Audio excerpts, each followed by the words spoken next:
Hello guys, welcome back for the another session of human physiology. So today I'll be doing second chapter from human physiology unit, that is the breathing and exchange of gases. See, I'll obey the same pattern like I did in the previous video, like concept based, match the column, diagram based questions, okay? So that the understanding is easy, okay?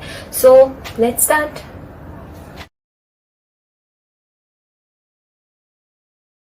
So we are starting with first question. So the first question is, which one of the following has no specialized respiratory structures? Okay, see, like us in humans, हमारे पास respiration के लिए एक special organ है जिसे हम lung कहते हैं, right? तो इन सब में से आपको ऐसा option ढूंढना है जिनके पास कोई specialized structure नहीं है, मतलब normal किसी body part से उनका respiration हो जाता है. So the answer is B, that is earthworm. Earthworm के पास कोई special respiratory organ नहीं होता है, वो अपना रेस्पिरेशन अपने स्किन के थ्रू करता है. दैट इज वाई आपने देखा होगा जो अर्थवॉर्म है उसका जो स्किन है वो काफी मॉइस्चराइज और सॉफ्ट होता है. It has to be because उसको रेस्पिरेशन अपने स्किन के थ्रू करना है, right? That is why the answer is B. Okay, so next is the structure which prevents entry of food into the windpipe is. When I was doing digestion, ये चीज मैंने बहुत अच्छे से ऑलरेडी एक्सप्लेन की है, राइट? सी, अब ऐसा कौन सा स्ट्रक्चर है जो विंड पाइप क्या है? बेसिकली आपका रेस्पिरेटरी ट्रैक है जिसके अंदर खाना ना जाए. मैंने आपको बताया था एक फ्लैप लाइक स्ट्रक्चर होता है हमारे पास which is called epiglottis, right? So epiglottis is the one that prevents the food to enter into windpipe. Okay, चलो नेक्स्ट क्वेश्चन देख लेते हैं. Lungs are present in. Okay, जो हमारा लंग है वो चेस्ट रीजन में होता है और जो चेस्ट रीजन है उसके लिए we have proper biological term that is thoracic region. तो चेस्ट रीजन में जो खाली जगह है जहां पे लंग को सिचुएट किया है that region is known as thoracic cavity. Okay, so the answer is D for this. Next is the structure which does not contribute to the breathing movement in mammals. So the answer is larynx. Larynx का as such कोई respiration करने में काम नहीं होता है. It is a part of respiratory system. Also larynx में हमारा voice box रखा हुआ है. So ribs, diaphragm and intercostal muscle ये तीनों काफी important role play करते हैं respiration में. Diaphragm का contraction and relaxation जो हमारे lung में जो region है respiratory region उसको बड़ा छोटा करता है. फॉर एग्जाम्पल अगर आप इनहेल कर रहे हो, जब आप सांस अंदर ले रहे हो तो ये जो रिब केज है वो थोड़ा सा आगे की तरफ एक्सटेंड होता है बिकॉज डायाफ्राम क्या किया है, कॉन्ट्रैक्ट कर लिया है, राइट? तो वॉल्यूम बढ़ गया है थोरैसिक रीजन में जिसकी वजह से हम एयर अंदर लेते हैं. और जब आप एक्सहेल करते हो तो यही रिब केज जो है पीछे की तरफ आ जाता है बिकॉज जो डायाफ्राम है वो वापस रिलैक्स हो गया. तो जो रिब केज है उसके मूवमेंट के लिए ये इंटरकोस्टल मसल्स हेल्प करते हैं. इंटरकोस्टल मसल्स क्या है? लेट्स से ये मेरे पास दो रिब है, ठीक है, रिब बोन है, तो इसके बीच में ना मसल्स लगे हुए रहते हैं. इसी मसल्स को हम बोलते हैं intercostal muscles and intercostal muscles helps in movement of rib cage. Okay, next question is intercostal muscles are found attached with. अभी बताया मैंने rib cage के बीच में, let's say if this is rib cage, तो इनके बीच में आएगा muscles that is known as intercostal muscles. Okay, next question. Membrane separating air in pulmonary alveoli from blood capillaries is. Okay, so let's say ये alveoli है और ये blood capillaries है. तो if you see ये जो alveoli है ना इसके ऊपर एक covering होती है and that covering is known as alveolar epithelium and this is blood capillaries and blood capillaries has covering that is known as endothelium. Okay, so alveoli का alveolar epithelium and blood capillaries का endothelium, this both the membrane is acting as a separation boundary. मतलब ये दोनों membrane जो है air को separate करके रखते हैं from the pulmonary alveoli from to the blood capillaries. Okay, so the option here is both A and C, that is D option. Okay. Next question. The nose produces dash to put moisture in the air and catches dust and bacteria. Okay, so it is basically mucus. Mucus is a thick liquidish substance जो हमारे nose region से release होता है. ये mucus क्या करता है, कोई भी dust particle है तो उसको है ना ये trap कर लेगा. Okay, so the answer is A, that is mucus. Okay, so next question is the smallest and thinnest tube in lung is. Okay, so see, सबसे पहले इसके लिए let us have some basic understanding of our respiratory system. Also have display picture, you can see आपका respiratory system start होता है nose से. Nose right, आपका nostril, फिर नासल चेम्बर आएगा, फेरिंग्स, लैरिंग्स, देन उसके बाद लैरिंग्स के बाद है आपका ट्रकिया, फिर ट्रकिया के बाद 2 ब्रांच निकलते हैं, that is known as bronchus. Right, then finally bronchus जो है डिवाइड हो जाएगा into smallest unit, that is known as bronchioles. So bronchioles है ना, that is of 3 type. It is respiratory bronchioles, lobular bronchioles and terminal bronchioles. Okay. So यहाँ पे जो option है, the smallest part is bronchiole, then bronchiole finally end होता है into alveoli, जहाँ पे respiration actually चलता है.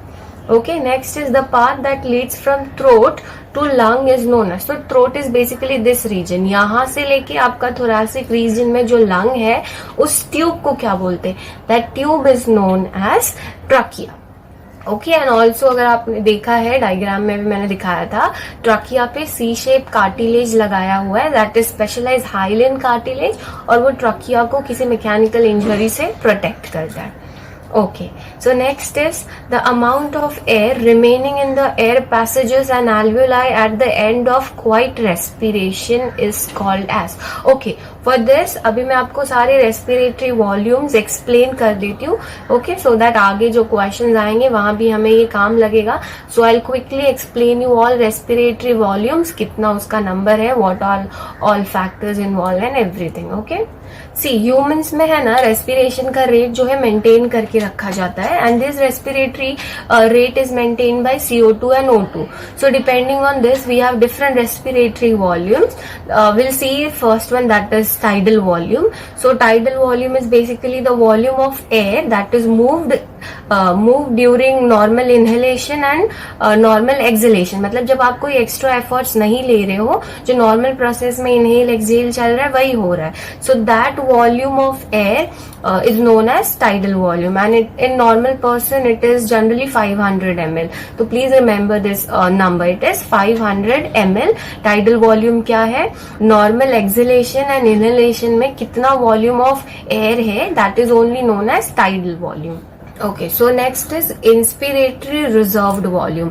अब इंस्पिरेटरी रिजर्व वॉल्यूम क्या है? जो फोर्सफुल इंस्पिरेशन हम करते हैं. So basically volume of air during forceful inspiration is known as inspiratory reserved volume, and the normal range is generally 2500 to 3000 ml per minute. Next is expiratory reserved volume. So expiratory reserve volume में हम forceful expiration से जो volume of air आया हुआ है, so that is basically expiratory reserved volume, and it is generally 1000 to 1100 ml per minute. Next is residual volume. So residual volume क्या है? जो बचा हुआ एयर है, basically volume of air remaining in the lung after forceful expiration is known as residual volume. Next is inspiratory capacity. So inspiratory capacity is basically volume of air remaining after normal inspiration, and this includes tidal volume plus inspiratory reserved volume. So next is inspiratory capacity. से inspiratory capacity में क्या होता है ना, जब normal exhalation करने के बाद जो वॉल्यूम ऑफ एयर हम इनहेल कर लेते हैं, that is known as inspiratory capacity, and this includes tidal volume and inspiratory reserved volume. Okay, next is expiratory capacity. इसका उल्टा ही है. एक्सपिरेटरी कैपेसिटी में क्या होता है? नॉर्मल इंस्पिरेशन करने के बाद जो वॉल्यूम ऑफ गैस हम एक्सहेल करने वाले हैं या कर रहे हैं, that is known as expiratory capacity, and again it includes tidal volume and expiratory reserved volume. Next is functional residual capacity. इसमें क्या है ना, जो हम नॉर्मल एक्सपिरेशन करने के बाद जो वॉल्यूम ऑफ एयर बच गया है, that is known as functional residual capacity, and now this includes residual volume and inspiratory reserved volume. This is vital capacity. So maximum inhalation करने के बाद जो maximum amount of air है जो हम बाहर expel कर सकते हैं is known as vital capacity, and this includes tidal volume, expiratory reserved volume and inspiratory reserved volume. Next is total lung capacity. So इसमें क्या है, जो मैक्सिमम अमाउंट ऑफ एयर जो हम लंग के अंदर एकोमोडेट कर सकते हैं after forceful inspiration is known as total lung capacity. Okay, so here I have discuss all respiratory volume. See ये रेस्पिरेटरी वॉल्यूम आपको अच्छे से याद रखना, इसके नॉर्मल रेंजेस याद रखना और क्या क्या कौन सा फैक्टर इन्वॉल्व है वो सारी चीजें याद रखना is very important, because if you see NEET का एग्जाम क्वेश्चन पेपर्स तो जनरली इस पे क्वेश्चंस आते हैं। So please make sure you know all this concepts अच्छे से। So moving on further to the MCQ. So हमारा क्वेश्चन क्या था, the amount of air remaining in air passages and alveoli at the quiet respiration is called. Okay, so normal respiration करने के बाद जो volume of air बचा हुआ है in the lung is known as option D, that is functional residual capacity. Functional residual capacity में क्या क्या आता है हमारा, expiratory reserved volume and residual capacity. Okay, moving to the next type, which of the following statement is correct? So पहला option देखते हैं। पहला ऑप्शन है tracheal rings are of hyaline cartilage. Is absolutely true ना, जो trachea है उस पे सी शेप का कार्टिलेज लगाया हुआ है, दैट इज हाइलिन कार्टिलेज, और ये हाइलिन कार्टिलेज प्रोटेक्ट करता है ट्रकिया को from some mechanical injury. So this option A is absolutely correct. Next भी देख लेते क्या है, dorsal side of thoracic chamber is form by sternum, not really, it is on the ventral side and not dorsal side में तो हमारा vertebral column आता है। Okay, next is expiration occurs when there is a negative pressure in lung. Okay, see ये है क्या, basically जो हमारा प्लूरल कैविटी है या हमारा थोरासिक कैविटी है जिसके अंदर हमने लंग्स रखा है, वहां पे जो प्रेशर है ना वो एटमॉस्फेरिक प्रेशर के कंपैरिजन में थोड़ा सा कम होता है एंड इसी को हम बोलते हैं नेगेटिव प्रेशर। तो एक्चुअली इधर पे जो नेगेटिव प्रेशर वो एज सच लंग नहीं था, लंग नहीं होना चाहिए, it should be pleural cavity. So that is why option A is correct. Okay, next question. Which of the following statement is incorrect? The fusion membrane is made up of 3 major layers. Correct है. Solubility correct है. Okay, so the answer is D. High concentration of hydrogen ions favors oxyhemoglobin formation. ये गलत है। सी सबसे पहले क्या understand करना है हमें, जो आरबीसी है, आरबीसी के अंदर एक पिगमेंट होता है that is known as haemoglobin pigment. It is a conjugated protein. See haemoglobin क्या करता है, एल्वियोलाई से ऑक्सीजन लेता है, उसके साथ कंबाइन हो जाता है और different parts of the body तक वो हीमोग्लोबिन ऑक्सीजन को पहुंचाने का काम करता है। तो जब हीमोग्लोबिन ऑक्सीजन के साथ कंबाइन होता है तो वो एक कॉम्प्लेक्स फॉर्म करता है, that complex is known as oxy haemoglobin complex. तो there are different factors that influences formation of oxy haemoglobin. वो फैक्टर्स क्या क्या है, low temperature, high partial pressure on oxygen, low partial pressure on CO2 and low hydrogen ion concentration or high pH. Okay, so हमें option में दिया है high concentration of hydrogen ion favors oxyhemoglobin formation. That is wrong. High नहीं होता है, low होता है. That is why the answer is D. Okay, next question. With reference to human respiration, which is correct? Pulmonary ventilation is equal to alveolar. Okay, see सबसे पहले understand कर लेते हैं ये जो एल्वियोलार वेंटिलेशन क्या है, जो अमाउंट ऑफ एयर जो है एक्सचेंज हो रहा है between alveoli and blood capillaries. Pulmonary, see pulmonary this word is associated with lungs. So pulmonary ventilation is the total respiration का thing that we are talking about. Alveolar respiration is the small part of respiration that is occurring in alveoli. So obviously जो alveolar respiration है it is fraction of pulmonary respiration. तो pulmonary respiration से जो है वो छोटा ही होगा।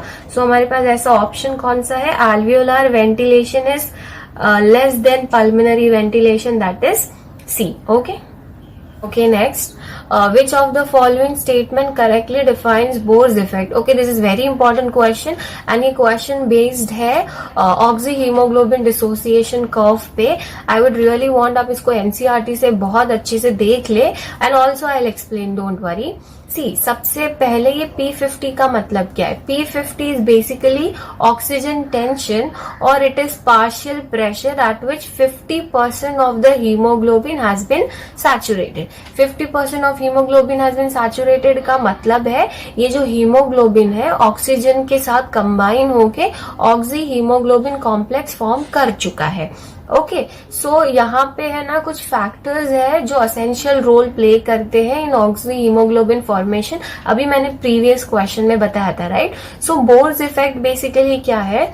Bohr's effect आपको बताता है कि हीमोग्लोबिन की जो एफिनिटी है ना ऑक्सीजन के साथ बाइंड होने की, वो बढ़ जाती है जब CO2 का कॉन्सेंट्रेशन कम है and there is low hydrogen ion concentration या फिर high pH. तो it is hemoglobin binding affinity with the oxygen is inversely proportional to CO2 concentration and pH. Okay, so you need to remember. So यहाँ पे ऐसा कौन सा option है? Correct, it is B, that is rise in P50. See, मैंने एक graph display किया है on the screen. If you see, अगर जो P50 है ना, अगर P50 की वैल्यू बढ़ जाती है ना तो ग्राफ जो है राइट में शिफ्ट हो जाता है. राइट में ग्राफ शिफ्ट होने का मतलब है अब एसोसिएशन होने के बजाय हीमोग्लोबिन एंड ऑक्सीजन का डिसोसिएशन होगा. ओके, सो P50 बढ़ना मतलब डिसोसिएशन होना, अगर P50 से कम है वैल्यू मतलब एसोसिएशन होना. तो डिक्रीज इन पीएच का मतलब क्या है? High hydrogen ion concentration. So that is why the answer is B. Okay, next is which one of the following statement is correct? All animals require medium for cellular respiration. Yes, definitely. हर किसी को cellular respiration करने के लिए कुछ medium चाहिए. That is absolutely true. Cellular respiration में क्या होता है?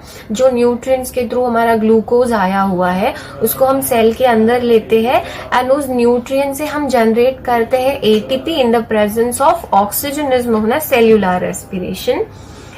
In all animals, oxygen is transported by blood. It is not really necessary.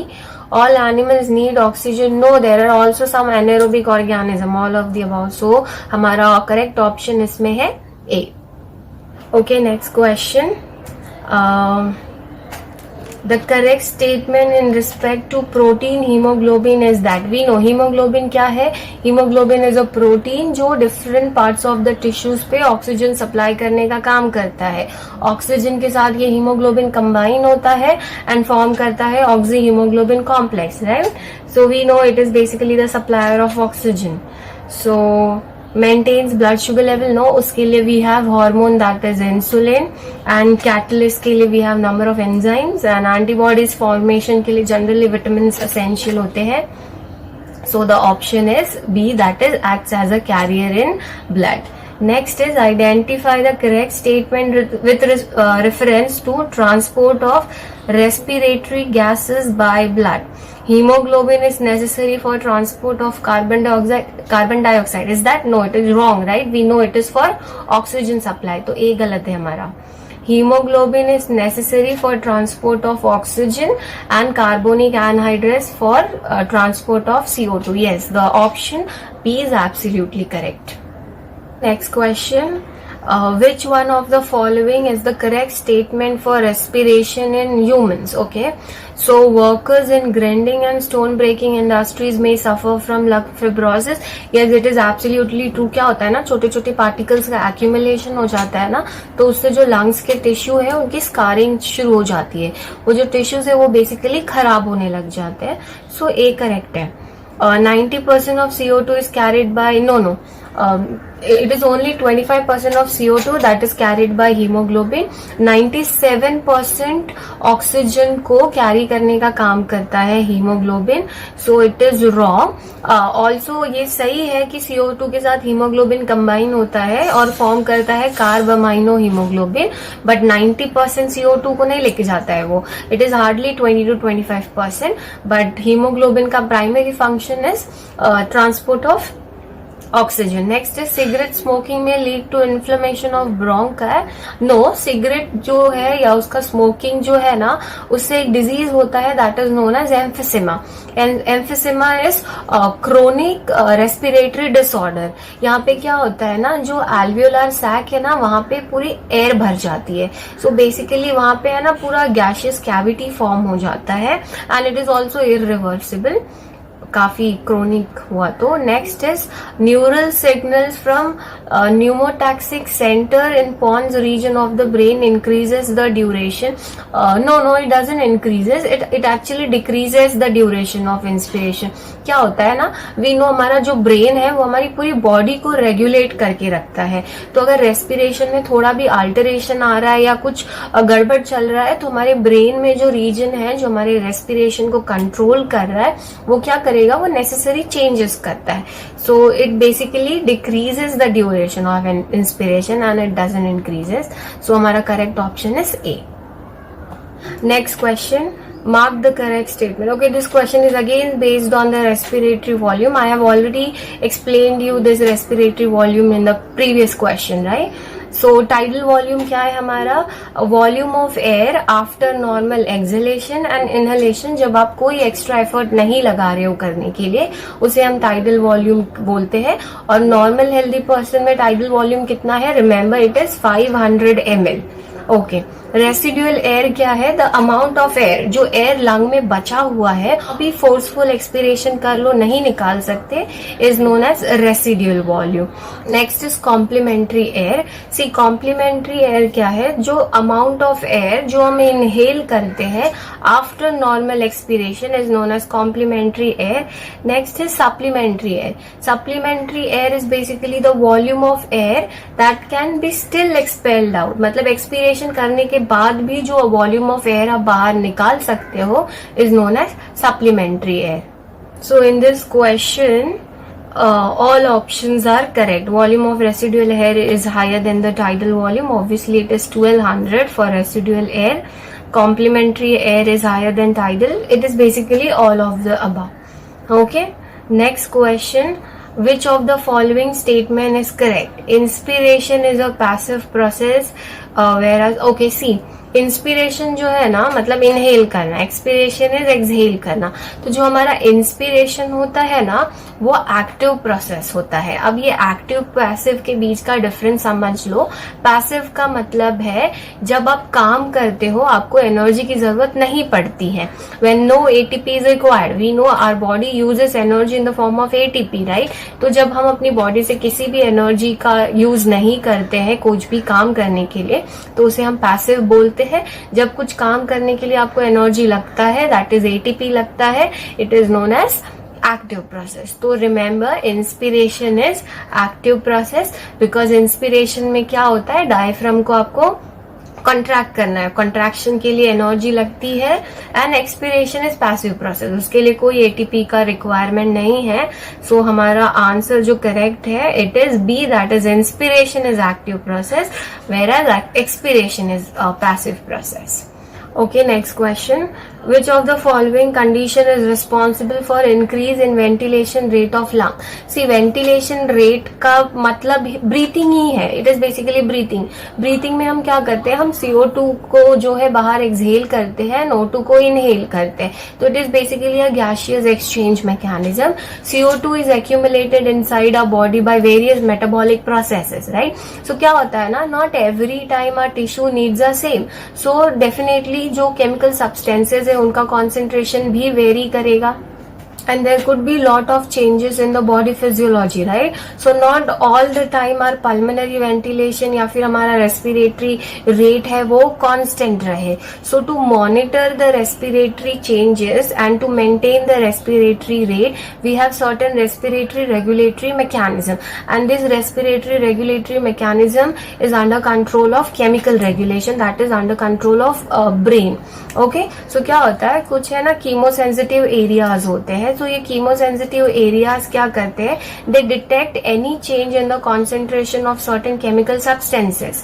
सो क्या है generally concentration of CO2 and concentration of H plus ion. So if there is any alteration in the concentration of CO2 and H plus, so the regulatory structures detects the change in the concentration of CO2 and H plus, और वो signal जो है हमारे respiratory centre को भेजता है, that is Pond's वेरुलाe.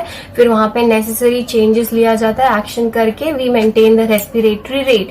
तो you need to remember high concentration of CO2 and high concentration of H plus influence करता है या फिर जो वेंटिलेशन रेट है या ब्रीथिंग का रेट है उसको बढ़ा देता है. ओके, सो हमारा यहाँ पे correct option is increase concentration of CO2 content in the inhaled air. Okay, next question. What happens during breathing? Okay, so during breathing में क्या क्या इन्वॉल्व होता है, exhalation and inhalation. Okay, so what happens you know during inspiration, जब हम inspiration करते हैं हमारे लंग्स के नीचे है ना डायफ्राम होता है विच इज डोम शेप. तो इंस्पिरेशन के टाइम पे ये डायफ्राम कॉन्ट्रैक्ट होके ऐसा सीधा हो जाता है, जिसके वजह से जो लंग है उसमें वॉल्यूम काफी ज्यादा बढ़ जाता है और हम एयर को अंदर इनहेल करते हैं. तो please remember during inspiration size of जो लंग है वो थोड़ा सा उसका वॉल्यूम बढ़ जाता है. इंटरकोस्टल मसल्स भी उसमें हेल्प करते हैं.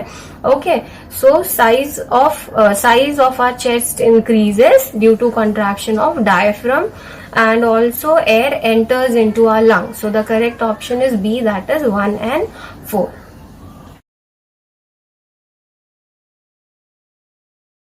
Okay, so we are starting with the next type of questions, that is assertion and reasoning. Okay, so the first assertion is a sigmoid curve is obtained when a percentage saturation of hemoglobin with O2 is plotted against PO2. Okay, percentage saturation of hemoglobin with O2, they are basically talking about complex of hemoglobin with oxygen. और ऐसे complex को हम क्या बोलते हैं, oxy haemoglobin complex. तो oxy haemoglobin complex और partial pressure of oxygen, ये दोनों को प्लॉट करने के बाद हमें एक ग्राफ मिलता है जो S shape का होता है, and it is also known as sigmoid graph, right? As you can see in the screen, I have displayed it. Okay, so ये assertion is absolutely true. Every 100 ml of oxygenated blood can deliver 5 ml of O2 to the tissue under normal physiological condition. Yes, this is also correct, but ये assertion का कोई reason नहीं है. ये दोनों statement individually correct है. सी क्या होता है, जो ऑक्सीजन है ना वो 97% of oxygen combines with hemoglobin as oxy hemoglobin, और हमारा hemoglobin ऑक्सीजन का transportation करता है. Rest 3% of oxygen is dissolved in plasma. So हमारा assertion is true, reason is also true, but reason is not the correct explanation for assertion. So हमारा answer क्या होगा इसमें, B. Okay, next question. Assertion is if two men expire the same volume of air after normal inspiration, they have same expiratory capacity. हाँ, expiratory capacity क्या था हमारा, normal amount of air that can be expired after normal inspiration. And expiratory capacity includes tidal volume and expiratory reserved volume. So this is correct. Next क्या है, expiratory capacity includes tidal volume. No, it includes expiratory reserved volume. So reason गलत है, also reason assertion का explanation भी नहीं है. So assertion is true, reason is wrong and also not a correct explanation. तो हमारा आंसर इसके लिए क्या होगा, assertion is true but reason is false, so it is C. Next question. A rise in PCO2 H plus ion concentration and temperature shifts the HbO2 dissociation curve to the right. Okay, see ये जो question है ये oxy haemoglobin dissociation curve का ये question है. HbO2 जो हम oxy haemoglobin बोल रहे हैं ना, उसी को शॉर्ट फॉर्म में एज HbO2 लिखा जाता है. सो बेसिकली जो हमारा ग्राफ है, जो हमारा सिग्मॉइड शेप का ग्राफ हमें मिला है after plotting oxy haemoglobin and partial pressure of oxygen. Okay, so oxyhemoglobin dissociation curve कैसे मिलता है हमें? When we plot percentage saturation of hemoglobin with oxygen, इसका basically मतलब है formation of oxyhemoglobin against PO2. तो हमें sigmoid shape graph मिलता है. You can see that graph I have displayed on the screen. See, यहाँ पे right shift का मतलब क्या है? ग्राफ हमारा जब right में shift हो रहा है, उसका मतलब है हीमोग्लोबिन और ऑक्सीजन की जो बाइंडिंग एफिनिटी है ना, वो कम हो गई है. कम हो गई है मतलब अब ऑक्सी हीमोग्लोबिन का डिसोसिएशन हो रहा है, मतलब ऑक्सीजन और हीमोग्लोबिन टूट रहा है, जिसका मतलब है अब टिश्यूज को ऑक्सीजन ज्यादा मिलेगा. तो there is more availability of oxygen to the tissues. Left shift का मतलब क्या है? ऑक्सीजन और हीमोग्लोबिन की बाइंडिंग एफिनिटी बढ़ रही है, मतलब यहाँ पे एसोसिएशन ज्यादा होगा. राइट शिफ्ट का मतलब है डिसोसिएशन ज्यादा है of oxy haemoglobin. Left shift का मतलब है एसोसिएशन ज्यादा है. तो what all factors plays an important role in the right shift? Right shift मतलब reducing the affinity of haemoglobin with the oxygen. So हमें ऑप्शन क्या क्या दिया है? Will see rise in PO2 and fall in pH decreases the oxygen haemoglobin affinity. Yes, it is absolutely true. अगर PCO2 बढ़ रहा है, फॉल इन pH का मतलब है जो हाइड्रोजन आयन कॉन्सेंट्रेशन है वो बढ़ रहा है. तो पार्शियल प्रेशर ऑफ CO2 और मोर हाइड्रोजन आयन कॉन्सेंट्रेशन बढ़ जाएगा, तो ये हीमोग्लोबिन और ऑक्सीजन की जो बाइंडिंग एफिनिटी है उसको कम कर देता है, जिसकी वजह से there is more dissociation. Okay, अगर इसका उल्टा हो रहा है, लो PCO2 है and low hydrogen ion concentration है, तो उनकी एफिनिटी बढ़ जाएगी. तो assertion is absolutely true. Rise in PCO2 और fall in pH, yes it is true. तो both assertion and reason is true. Also reason is correct explanation for assertion. Question: abdominal muscles are primarily involved in generating pressure gradient between the lungs and atmosphere. The strength of inspiration and expiration can be increased by additional muscles. Okay, actually ये statement उल्टा ही दिया हुआ है. See, inspiration में क्या होता है? We know inspiration is a active process. During this process हमारा diaphragm normally जो dome shape का होता है वो contract होके ऐसा सीधा हो जाता है, जिसकी वजह से जो lung है ना उसमें cavity I mean volume बढ़ जाता है, और हमारा लंग जो है ऐसा आगे की तरफ जाता है. और ये लंग को आगे एक्सटेंड करने के लिए even intercostal muscles important role play करते हैं. इंटरकोस्टल मसल्स क्या है? रिब्स के बीच का जो मसल्स है, that is known as intercostal muscles. तो during inspiration the volume inside lung increase, that is due to contraction of diaphragm, right, and also due to movement of intercostal muscle. तो intercostal muscle and diaphragm plays an important and essential role in inspiration. Abdominal muscles है जो help करता है. तो actually assertion भी गलत है and reason भी गलत है. Okay,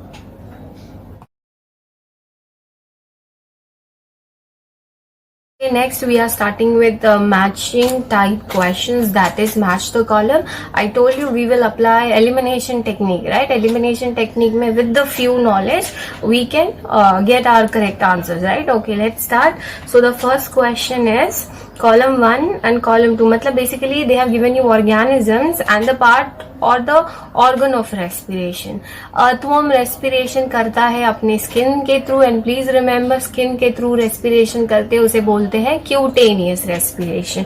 so I know A का आंसर इज 4. चलो एलिमिनेशन लगाते हैं. इफ यू सी ए का 4 वाला ऐसा ऑप्शन मेरे पास 2 है, बी एंड सी. तो मेरा ए एंड डी तो एलिमिनेट हो गया. अब बी एंड सी में से कौन सा करेक्ट ऑप्शन है वो देखते हैं.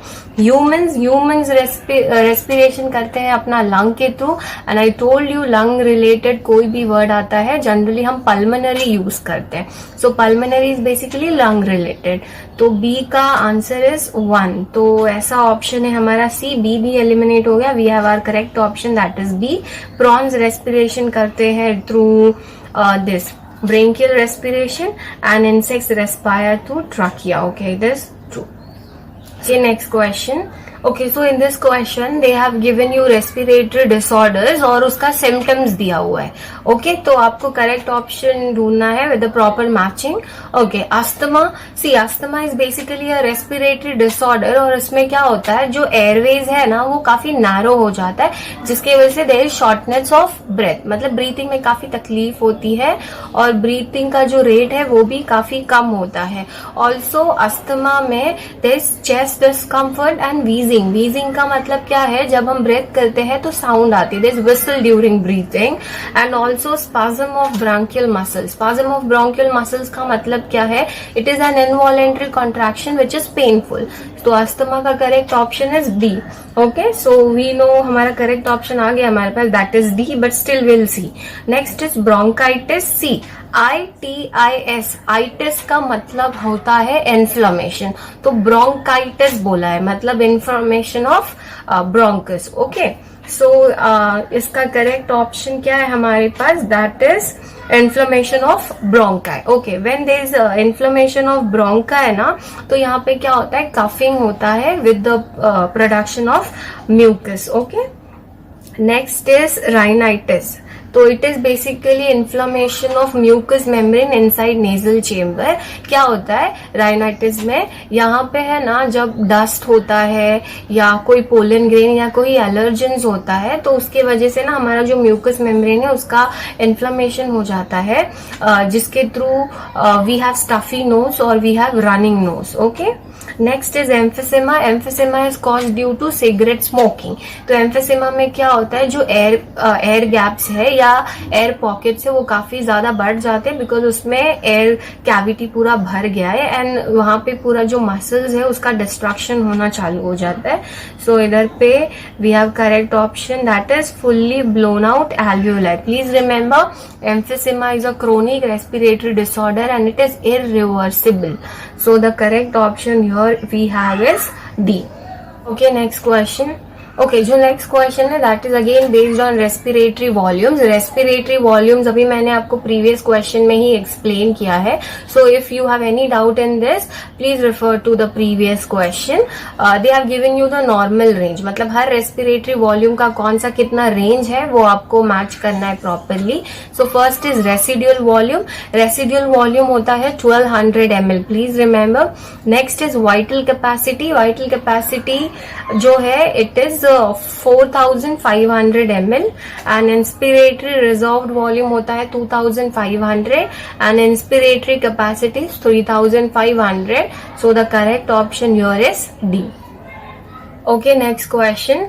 यहाँ पे ऑर्गन दिया हुआ है और उसका प्रॉपर फंक्शन हमें सिलेक्ट करना है क्या है. नोज. तो if I go according to the option, nose में there is a mucus membrane और ये म्यूकस मेम्ब्रेन रिलीज करता है mucus. You know what happens when we breathe in, जब हम एयर अंदर लेते हैं उस एयर में अगर डस्ट पार्टिकल्स होता है या माइक्रो ऑर्गेनिजम्स होता है तो ये म्यूकस उसको ट्रैप कर लेता है और उसको वो रेस्पिरेटरी ट्रैक में नहीं जाने देता है. ओके, सो ए का correct option is 3. Next is epiglottis. Epiglottis is a cartilaginous flap that prevents flow of food inside respiratory system या फिर रेस्पिरेटरी ट्रैक. तो B is 1. Next is pharynx. C pharynx is a common pipe for both respiratory and digestive part. जो part of pharynx which lies towards the respiratory tract is known as nasopharynx और pharynx का जो part digestive track के यहाँ पर है उसे हम बोलते हैं ओरोफेरिंग्स. तो basically pharynx is a common pipe. तो अगर if I go according to the option, तो सी फेरिंग्स के बाद कंटिन्यू होता है ईसोफेगस, उसके बाद स्टमक आता है. So the option 4 allows air to pass from nose to oesophagus. Okay, next is larynx. Larynx के अंदर हमारा साउंड बॉक्स रखा हुआ है जिसके वजह से हम बोल पाते हैं. So it is basically larynx that produces sound. तो the correct option we have is B. Okay. Okay, so next question from this type. Which one of the following four organs of respiratory system is correctly matched with its characteristics? Okay, तो first दिया हुआ है bronchi. Two branches of trachea that brings air into lung. Yes, it is absolutely true ना. Trachea जो है वो split हो जाता है दो branches में as bronchus. फिर bronchus finally continues as bronchioles and then finally alveoli. तो A is absolutely correct. Next is trachea, a small flap that prevents. No, it is epiglottis. Diaphragm, a dome-shaped muscle that pushes on the lung during exhalation. Yes, correct है ना. जब हम inhale करते हैं तो cavity अंदर बढ़ जाती है, lungs आगे आ जाता है. जब exhale करते हैं तो cavity कम हो जाती है और lung पीछे आ जाता है. तो it is correct. Alveoli, a pair of organ that inflates as you a pair of. No, it is wrong. So हमारा correct option कौन सा है इसमें से? A and C. That goes to the option as C. तो इसका answer is C. So we have done this match the column type. Let's move on to the diagram type question. First diagram based question. The given diagram represents human respiratory system with few structures labeled. So the exchange of gases takes place in which of the labeled part? Okay, see, हमारा जो respiratory system है वो हमारा जो respiratory organ है that is basically lung, right? तो lung में there is alveoli and alveoli is structural and functional unit of lung. Alveoli is the actual region जहाँ पे गैशियस एक्सचेंज का काम चलता है, राइट? alveoli और ब्लड कैपिलरीज के बीच में गैशियस एक्सचेंज चलता है. alveoli से O2 कैपिलरीज में जाते हैं एंड कैपिलरीज से CO2 alveoli में आते हैं. So the correct option यहाँ पर है 4. The diagram labeled as 4 is alveoli. That is correct. Okay, the second question. The given diagram of human respiratory structure, what is the function of the structures marked as X? तो जो X mark किया है ना, that is epiglottis. और epiglottis का काम क्या है? It prevents food to enter into respiratory tract. So the correct option is A. Next question. In the given diagram of human respiratory system, which is marked as 1, 2, 3, 4, is the common passage way where the nasal and oral cavity meets. Okay, so nasal cavity क्या है हमारा? Nose leads into a cavity called nasal cavity. Oral cavity basically they are talking about buccal cavity. Buccal cavity continue होता है pharynx and then esophagus में. तो I told you there is a common point जहाँ पे respiratory and digestive tract meet करता है. That common point is known as pharynx. Pharynx का जो part हमारा रेस्पिरेटरी सिस्टम के टूवर्ड्स है दैट इज नासोफेरिंग्स और जो डाइजेस्टिव सिस्टम के टूवर्ड्स है दैट इज ओरोफेरिंग्स. तो जहाँ oral and nasal cavity meet करता है that is known as pharynx. So the correct option is B, that is diagram labelled as 2. जो 1 लेबलिंग है वो है हमारा naso region, that is our respiratory region or nasal cavity, and the diagram labeled as 2 is oral cavity. Okay, next is in which one of the following option given below the one part A, B, C is correctly identify along with its function. Okay, तो जो A है ना that is alveolar cavity. Alveolar cavity में ना gaseous exchange का काम चलता है with the blood capillaries. I guess वो दिया भी है. It is the main site of exchange. Yeah, so option A is correct. Rest of the option given are not appropriate. They are wrong. Next is in the given diagram of human respiratory structure, basically उन लोगों ने number दिया है, हमें correct labelling ढूंढना है. तो जो फर्स्ट है वो क्या है हमारा? First is nose, right? और जो हमारा लेबल 2 है दैट इज डिवाइड किया है ना trachea, that is bronchus. And हमारा label 3 is basically larynx because larynx continue होता है इनटू ट्रकिया, राइट? And हमारा 4th is diaphragm, a dome shaped structure, and हमारा 5th is basically trachea, okay, and हमारा 6th is basically lung. Okay, so you know what, यहाँ पे ये जो 5th वाला पार्ट है वो थोड़ा नीचे भी दिखाना चाहिए था trachea, but it's fine, it is correct. So हमारा correct option is A. Question. In the given figure label A represents dash while B represent. Okay, चलो डायग्राम देख ले. Okay, so जब हम डायग्राम देखें ये ट्रकिया है, it has C-shaped cartilage if you can see, right? तो A is trachea and bronchioles. Okay, तो trachea leads to bronchus and bronchus leads to bronchiole. So the B they have shown is basically bronchioles. So the correct option is D. Okay, next is refer the given figure and answer the following. ये graph किसका है देखो, percent saturation of hemoglobin against partial pressure of oxygen. This graph is oxygen hemoglobin dissociation curve graph. Okay, so ये क्या है? Which of the following statement is correct regarding the above figure? When percent saturation of hemoglobin is plotted against the partial pressure of oxygen, a sigmoid curve is obtained. Yes, it is correct. Absolutely true. तो correct option हमें मिल गया, A है. बाकी सारे option देख ले, बाकी सारे options are stupid, all are wrong. Okay. We are into next type of question, that is critical thinking type questions. Okay, so उसमें first question is about 70% of CO2 is transported as. Okay, see before doing this question we know हमारा oxygen transportation का काम कौन करता है? Haemoglobin. Haemoglobin oxygen के साथ bind करके बनाता है ऑक्सी हीमोग्लोबिन कॉम्प्लेक्स. वैसे ही CO2 को भी ट्रांसपोर्ट करने के लिए हम यूज करते हैं बाइकार्बोनेट्स को. We have two bicarbonates, sodium bicarbonates and potassium bicarbonates. So 70% of CO2 is transported in the form of sodium bicarbonates. Okay, so यहाँ पे हमारा correct option है C, that is bicarbonates.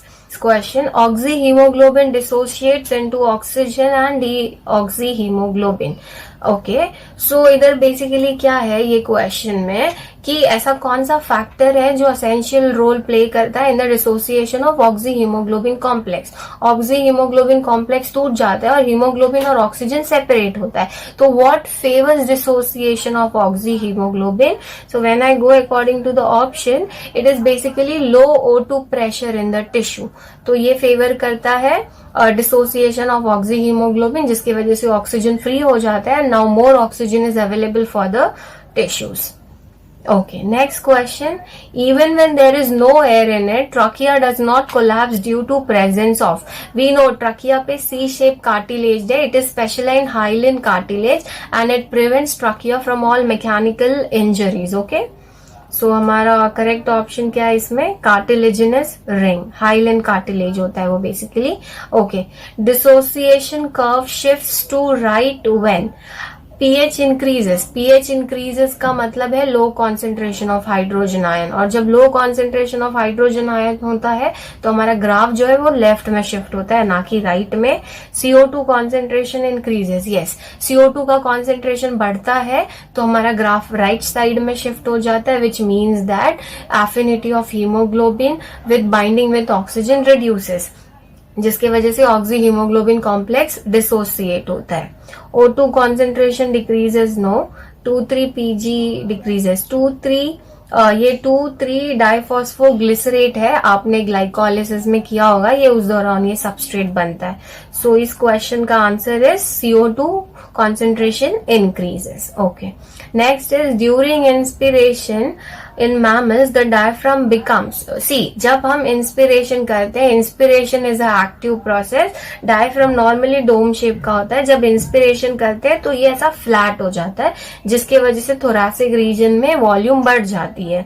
So the answer is actually C, that is flat. Okay, next question. During oxygen transport, the oxyhemoglobin at the tissue level liberates oxygen to the cell because in tissue. Okay, before doing this question, I'll give you some basic understanding. See, let's say ये मेरा blood capillaries है और ये मेरा tissues है. Okay, तो blood capillaries से oxygen ये टिश्यू में सप्लाई होने वाला है. So please ध्यान से सुनो, ये जो टिश्यू है इसमें partial pressure on oxygen is low and partial pressure of CO2 is high, whereas in this blood capillaries जहाँ पे हमारे पास ऑक्सी हीमोग्लोबिन कॉम्प्लेक्स है, तुम्हें ये टिश्यू को ऑक्सीजन पहुंचाना है ना, तो ऑक्सी हीमोग्लोबिन कॉम्प्लेक्स डिसोशिएट होगा, तभी तो ऑक्सीजन लिबरेट होगा इस टिश्यू के टूवर्ड्स, राइट. तो यहाँ पे क्या हाई था? Partial pressure of CO2 high था और partial pressure of O2 is low. वेराज in blood capillaries partial pressure on oxygen is high and partial pressure on CO2 is low. तो यहाँ पे जो फ्लो है ना, हाई से लो में होगा. So partial pressure on oxygen इधर हाई है एंड इधर लो है, राइट. तो ऑक्सीजन यहां से यहां पे जाएगा, यहाँ पे जो ऑक्सी हीमोग्लोबिन कॉम्प्लेक्स है वो डिसोशिएट होगा और हाई से लो रीजन में जाएगा. मतलब यहाँ ब्लड कैपिलरी से टिश्यू तक मेरा ऑक्सीजन पहुंचा है. यहाँ पे CO2 का पार्शियल प्रेशर कम ज्यादा था एंड यहाँ पे CO2 का पार्शियल प्रेशर कम है, तो टिश्यूज से ब्लड कैपिलरीज में जाएगा CO2. तो there is basically a gaseous exchange and this gaseous exchange has happened due to difference in partial pressure, right. तो the correct option over here should be D, right. O2 tension is low in the tissue and CO2 tension is high. ये O2 tension and CO2 tension is basically partial pressure. O2 tension का मतलब है partial pressure of oxygen, CO2 tension का मतलब है partial pressure of CO2, right. तो correct option is D. Remember, high से low में जाएगा. Okay. Okay. Next is combining of haemoglobin with O2 in the lung can be promoted by, मतलब फिर से ये हीमोग्लोबिन की जो बाइंडिंग एफिनिटी है टूवर्ड्स ऑक्सीजन वो कब बढ़ेगी, राइट। तो यहाँ पे जब हमारे ब्लड में जब O2 का कॉन्सेंट्रेशन कम है, when there is less concentration of O2 in the blood, मतलब तुम्हारे टिश्यूज तक उतना सफिशिएंटली ऑक्सीजन नहीं जा रहा है, मतलब तुम्हें बहुत ऑक्सीजन की जरूरत है, तो फटाफट हीमोग्लोबिन ऑक्सीजन के साथ बाइंड करके रिस्पेक्टिव जगह पे ऑक्सीजन पहुंचाने का काम करेगा, राइट। तो it is basically low concentration of O2 that triggers the combining of haemoglobin with the O2, okay. Next is when CO2 concentration in blood increases, breathing becomes. Do you remember in the previous question मैंने आपको बताया था कि हमारा जो respiration का rate है उसे हम मेंटेन करके रखते हैं बाय रेस्पिरेटरी रेगुलेटरी मैकेनिज्म। हमारे पास सर्टेन कीमो सेंसिटिव एरियाज होते हैं जो डिटेक्ट करते हैं चेंज इन कॉन्सेंट्रेशन, राइट। तो I told you high concentration of CO2 and high concentration of H+ trigger करता है वेंटिलेशन रेट को, और वेंटिलेशन रेट जो है बहुत बढ़ जाती है। वेंटिलेशन रेट का मतलब है ब्रीथिंग रेट इंक्रीज।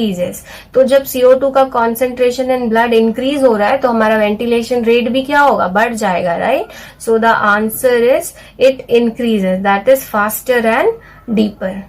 क्वेश्चन में हाई CO2 कॉन्सेंट्रेशन का मतलब है लो कॉन्सेंट्रेशन ऑफ O2, मतलब हमारी बॉडी में ऑक्सीजन की कमी है। जब आपकी बॉडी में ऑक्सीजन की कमी होती है तो आप काफी एक्सेसिवली ब्रीथिंग करना चालू कर देते हो, इनहेल, राइट, बहुत फास्ट ब्रीथ करते हो। So that way also this question could be done, okay. Next is what would happen if the human blood becomes acidic. Acidic हो रहा है ब्लड मतलब पीएच कैसा है, लो। पीएच लो है मतलब बहुत ज्यादा हाइड्रोजन आयन कॉन्सेंट्रेशन है, राइट। और अगर बहुत ज्यादा हाइड्रोजन आयन कॉन्सेंट्रेशन होता है तो हमारा ग्राफ कहाँ शिफ्ट होता है, टूवर्ड्स राइट। ग्राफ का टूवर्ड्स राइट शिफ्ट होने का मतलब है हीमोग्लोबिन एंड ऑक्सीजन की जो बाइंडिंग कैपेसिटी है वो रिड्यूस हो गई है, मतलब अब डिसोसिएशन चालू हो जाएगा, राइट। तो the oxygen carrying capacity of haemoglobin decreases. Oxygen carrying capacity of haemoglobin का मतलब है हीमोग्लोबिन ऑक्सीजन के साथ कंबाइन होगा तभी तो उसका ट्रांसपोर्टेशन कर सकता है, right. So the correct option is B, okay. When under certain condition the P50 value of hemoglobin rises, the affinity of the pigment of combining with O2. P50 क्या था, 50% हीमोग्लोबिन सैचुरेट हो जाता है, मतलब oxygen और haemoglobin combine होके oxy haemoglobin complex बन गया है। एंड प्लीज रिमेम्बर अगर ये P50 का वैल्यू बढ़ता है तो ग्राफ शिफ्ट होता है towards right. Graph towards right shift होने का मतलब है ऑक्सीजन एंड हीमोग्लोबिन की जो बाइंडिंग कैपेसिटी है वो रिड्यूस हो गई है, so it would fall. So the correct option is C. Please remember P50 that is 50% saturation of hemoglobin, इसकी normal value होती है 26.7 mmHg. Please remember this. Okay, next question. Arrange the following events in the correct order as they occur during inspiration. Okay, we know inspiration is a active process. क्या होता है active process, मतलब वहां पे energy की requirement है। तो during inspiration जो डायफ्राम है जो ऐसा डोम शेप होता है वो एकदम फ्लैट हो जाता है, जिसकी वजह से जो वॉल्यूम है हमारा थोरैसिक रीजन में वो इंक्रीज हो जाता है और लंग भी आगे एक्सपांड कर लेता है ड्यू टू इंटरकोस्टल मसल। तो वॉल्यूम काफी ज्यादा बढ़ गई है। तो फर्स्ट इवेंट क्या है, थोरैसिक वॉल्यूम इंक्रीजेस। जैसे ही थोरैसिक वॉल्यूम बढ़ता है प्लूरल प्रेशर जो है वो कम हो जाता है। फिर उसके बाद क्या होगा, alveolar volume increases. Alveolar volume increase होगा तो जो एल्वियोलर प्रेशर है वो भी कम हो जाएगा, राइट। देन फाइनली एयर अभी अंदर एंटर करेगा। सो हमारा करेक्ट ऑप्शन क्या है इसमें, इट इज बी, ओके। चलो नेक्स्ट क्वेश्चन देख लेते हैं। Next question is which of the following are the stages of respiration correct in the correct order. Okay, तो सबसे पहले क्या होता है, आप ब्रीथ करते हो, राइट। ब्रीथिंग करोगे, फिर एल्वियोलाई जो है और कैपिलरीज के बीच में गैसियस एक्सचेंज होता है, फिर उसके बाद तुम्हारा जो O2 है उसको हीमोग्लोबिन टिश्यू के पास लेके जाता है और उसे CO2 लेता है एक्सचेंज में, तो उसके बाद टिश्यू रेस्पिरेशन होगा, और जैसे ही तुम्हारे टिश्यूज तक ऑक्सीजन पहुंच गया है तो सेल्यूलर रेस्पिरेशन चालू होगा। सेल्यूलर रेस्पिरेशन में क्या होगा, जो ग्लूकोज है उसको ऑक्सीजन के प्रेजेंस में ब्रेक डाउन होता है और हम उससे एनर्जी रिलीज करते हैं। एंड सेल्यूलर रेस्पिरेशन में इंक्लूड होता है glycolysis, Krebs cycle, ETS and so on. The first T1 is D, that is breathing. उसके बाद होगा गैसियस ट्रांसपोर्ट, फिर उसके बाद टिश्यू रेस्पिरेशन, तो DACB। ऐसा ऑप्शन कौन सा है हमारे पास, DACB, that is B is the correct option. Okay, next question. Low oxygen tension in the blood causes. Low oxygen tension का मतलब क्या है, low partial pressure of oxygen in blood. See, जब भी ऑक्सीजन का ट्रांसपोर्टेशन टू टिश्यू करना होता है ना, तो partial pressure of oxygen in blood high होना चाहिए और टिश्यू में लो होता है, तभी ट्रांसपोर्टेशन ऑफ ऑक्सीजन होता है।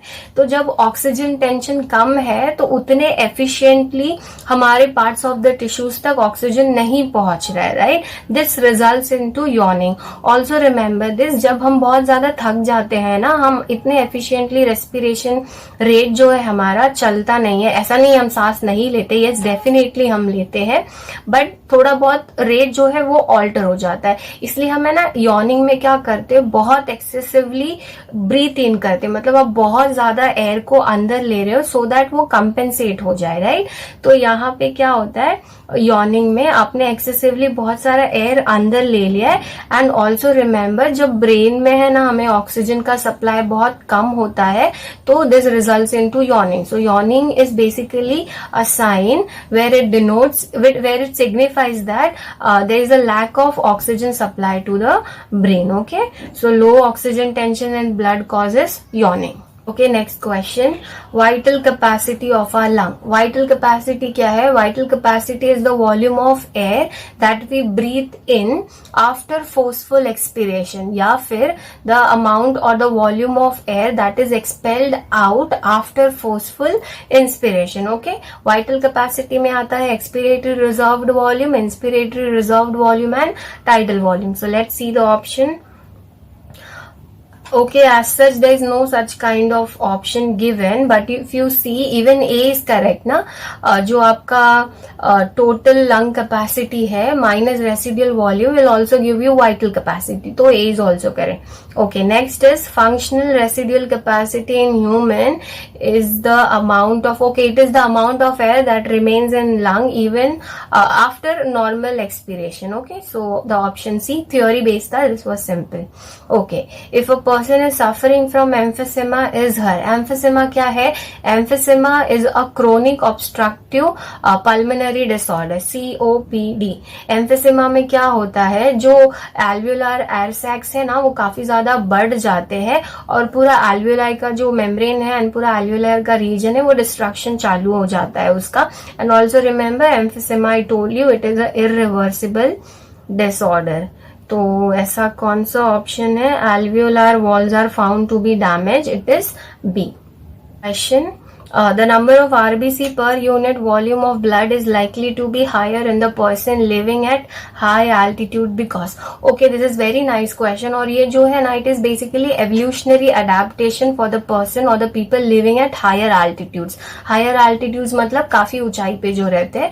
So at higher altitudes वहाँ के जो air होते हैं ना वो काफी lessly dense होते हैं, उनकी density काफी कम होती है and the air is very thin which means that there is very less oxygen content in the air.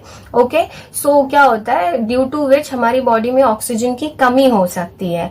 So इसको कंपेंसेट करने के लिए हमारी बॉडी जो है we have a hormone called erythropoietin. Erythropoietin triggers the formation of RBC. तो बहुत सारा RBC फॉर्म होना चालू हो जाता है. जितना ज्यादा RBC होगा उतना ज्यादा वो ऑक्सीजन के साथ बाइंड करेगा और उतना ज्यादा अवेलेबिलिटी ऑफ ऑक्सीजन होगी हमारे बॉडी में. तो जो हायर एल्टीट्यूड पे रहते हैं वहां पे ऑक्सीजन की कमी है एंड उसको कंपेंसेट करने के लिए हमारे बॉडी में आरबीसी का नंबर बढ़ जाता है. Okay, so at higher altitude जो ब्लड की डेंसिटी है ना वो रिड्यूस हो जाती है, due to which partial pressure of oxygen in the blood capillaries और in atria it reduces. And we know अगर आपको एफिशिएंटली टिश्यूज को ऑक्सीजन का सप्लाई करना है तो पार्शियल प्रेशर जो है ब्लड कैपिलरीज में वो ज्यादा होना चाहिए, बट यहाँ पे पार्शियल प्रेशर ऑफ ऑक्सीजन जो है वो कम हो गया है, जिसकी वजह से इतने एफिशिएंटली टिश्यूज को ऑक्सीजन का सप्लाई नहीं मिल पाएगा। इसीलिए इसको कंपेंसेट करने के लिए हमने आरबीसी का प्रोडक्शन इंक्रीज कर दिया, so that proper supply of oxygen हो। ओके, चलो next question. Blood analysis of a patient reveals an unusually high quantity of carboxy haemoglobin content. Which of the following conclusion is most likely to be correct?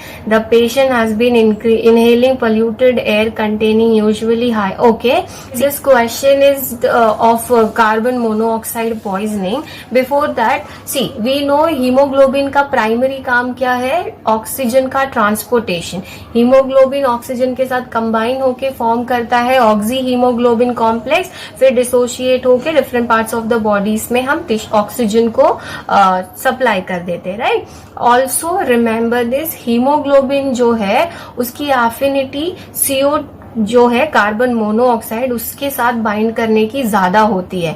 मतलब oxygen है और carbon monoxide है, तो haemoglobin हमेशा carbon monoxide के साथ bind करेगा अगर उसके पास ऑप्शन है, because haemoglobin has 250 times more affinity towards carbon monoxide as compare to oxygen, because haemoglobin carbon monoxide के साथ मोस्ट स्टेबल कंपाउंड फॉर्म करता है, that is known as carboxy haemoglobin. Carboxy haemoglobin is more stable as compare to oxy haemoglobin complex, right. तो अगर ऐसा person जो polluted air inhale कर रहा है जिसके अंदर कार्बन मोनोऑक्साइड है, तो हमारा हीमोग्लोबिन ऑक्सीजन को छोड़ के कार्बन मोनोऑक्साइड के साथ कंबाइन करेगा, बिकॉज उसके साथ वो ज्यादा स्टेबल कंपाउंड बनाता है। So the option for this is C. Okay, next is common feature in the alveoli of lungs and villi of intestine in mammals is that.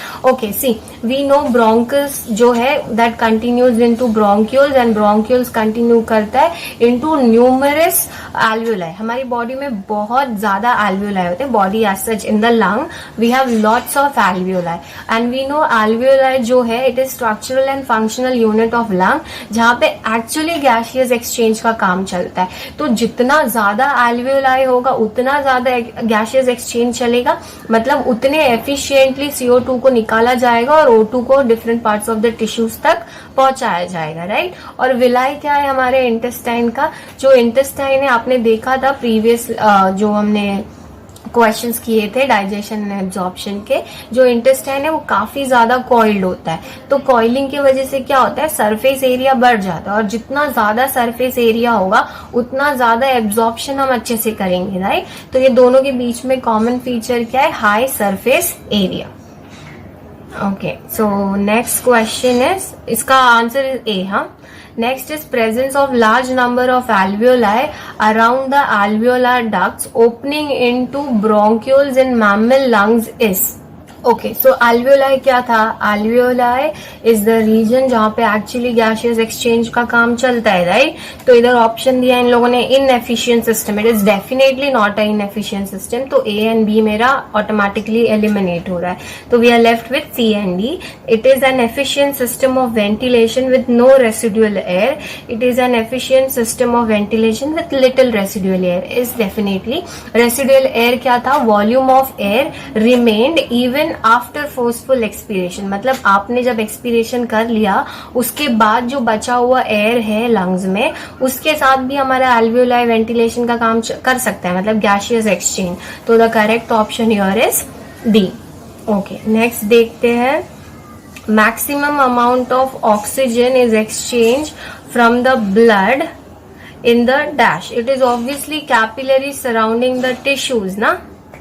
Okay, next question, after taking long deep breath we do not respire for some seconds due to, okay, जब हम deep breath लेते हैं ना तो what happens, you know, जो diaphragm है वो काफी सफिशिएंटली कॉन्ट्रैक्ट होके and it moves towards abdomen, जिसकी वजह से जो थोरैसिक रीजन में जो कैविटी है ना वो बहुत ज्यादा बढ़ जाती है, राइट। तो द चेस्ट रीजन में जो कैविटी है और the volume it increases, so that बहुत ज्यादा एफिशिएंट अमाउंट में हम CO2 को अंदर लेते हैं और उतने ही एफिशिएंट अमाउंट में हम CO2 को रिलीज कर देते हैं। तो आफ्टर डीप ब्रेथ हम थोड़ी देर के लिए रेस्पायर इसलिए नहीं करते बिकॉज हमने काफी एफिशिएंटली CO2 को बाहर निकाल दिया है, मतलब हमारी बॉडी में अभी CO2 का कंटेंट जो है वो काफी कम है, that is why we do not respire for few second and the correct option is due to less CO2 in the blood. Okay, next question. A large proportion of oxygen is left unused in the human blood even after its uptake by the body tissues. This oxygen, okay, see what happens, you know, जो हमारा body tissue है ना, it utilizes only 25% of the oxygen from the atrial blood. बाकी जो unused blood है ना उसको हम रख लेते हैं, it acts as a reserve for muscular exercise. Also remember आपका जो venous blood है it is 75% saturated with oxygen. Okay, so हमारा इसमें करेक्ट ऑप्शन क्या है, B. Next is which one of the following is a possibility of most of us in regard to breathing by making conscious efforts. So the one can consciously breathe in and breathe out moving the diaphragm alone without moving ribs at all. Why not? Yes. Lungs can be made forcefully empty. You cannot make totally empty, right? Lungs को totally empty हम नहीं कर सकते. Even some amount of और volume of air अंदर बच ही जाता है. So हमारा correct option is A. Okay, let's come to the last question finally. So the urge to inhale in human definitely results from the rising of CO2. क्या होता है ना, ब्लड में अगर CO2 का कॉन्सेंट्रेशन बहुत बढ़ जाता है तो हम वेंटिलेशन रेट को इंक्रीज कर देते हैं, जहां पे हम एक्सेसिवली ब्रीथ इन चालू कर देते हैं. So it is rising of PCO2. Okay, so guys we have finally covered everything. हमने सारे टाइप ऑफ क्वेश्चंस कर लिए हैं. सी आई वुड रियली वांट आप जो रेस्पिरेटरी वॉल्यूम्स है and oxy haemoglobin dissociation curve है, ये दो चीज को आप काफी अच्छे से NCERT पढ़ लो, बिकॉज जो कंसेप्ट बेस्ड क्वेश्चन आएंगे वो जनरली इसी में से आते हैं. Other than that we have covered everything. Okay, see you in the next session soon. Bye.